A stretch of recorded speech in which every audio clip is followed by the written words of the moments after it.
सांग मैंने चलतु आज सहज उपर प्रस्तुत करवा भेंडी खटा आपण आपको कौन हिसाब प्रतिरे खाईपर। प्रथम कौन कर भेंडी को एमतीका लंबा लंबा साइज काटी नवा काटिकी से हलदी टिके पकई भाजी नवा मुझे आंबुल रखी आप आंबुल को आगु बतुरे देते मुझे बतुरे नहीं सेमती सुखिला रखी।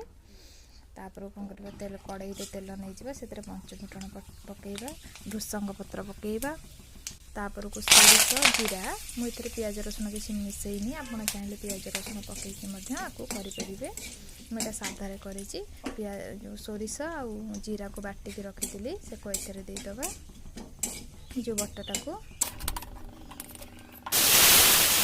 कौन कर लुण हलदी लंका गुंड पकईवा आप लुण देखिए पकईबे कारण आम आंबुल लुण थाए तापर को आंबुल आगे कषि दे सारापर से आंबुल आ भेंडी की पकईकि आगे कषि दे पानी देदेबा से आंबुल भेंडीटा सीझापी मुझे आंबुल आगुरी बतुरे नी आंबुल पकईदेली आप पचर आगे आंबुल बतुरे थे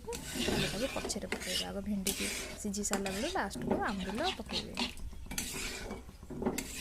तापर तक ढांकी दबा जमी भेंडीटा भल भाव सीझी आम भाजवा बेले भेंडी अधा सीझीला बाकी आउ अधा जमी से सीझीज ढांकुणी साइड ढांकीदे